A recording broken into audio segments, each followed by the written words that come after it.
The Battle of Waterloo, they say, was actually won on the playing fields of Eton. Now, why is it said so? That they owe their success of the Battle of Waterloo to the playing fields of Eton. In fact, they believe that the schools instilled amongst the boys the values of discipline, and that made the victory so easy. And Eton was one of these finest schools that we know of at that time. So the discipline that was taught, the values which were given to the boys, they believed that it is because of them that the Battle of Waterloo was won. Well, in these schools, not only the military but also the civil and the church training was given to the boys according to their taste.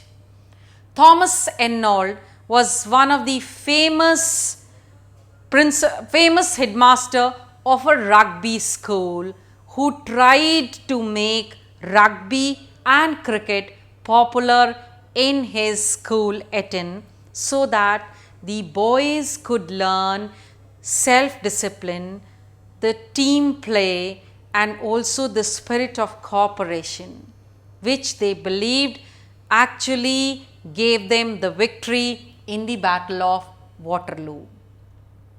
They also said that since the boys became educated and they became gentlemen and they were ones who had lots of values, so they could go to other countries and make colonies and start with the civilizing mission.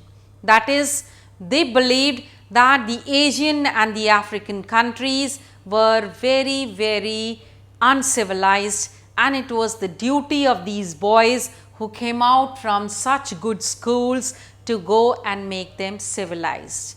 It was kind of a curtain that they gave to their policy of colonialism. In fact, the immature ideal also that they tried to propagate by saying that when they played cricket, the immatures, the rich ones, they never played for actually money. They played for the spirit of the game. They played for fairness, which they said that they would be carrying forward in their lifetime.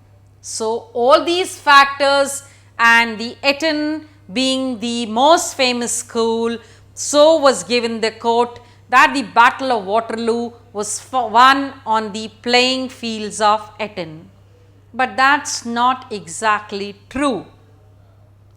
The success of the Battle of Waterloo should be given to the iron works of Scotland and Wales, to the mills of Lancashire, to the financial houses of London, who contributed in their own effective manner to win the Battle of Waterloo.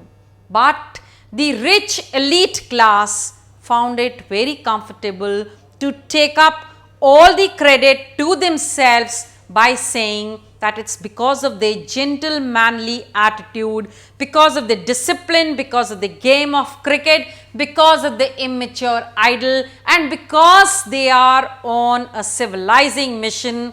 That is why was won the Battle of Waterloo.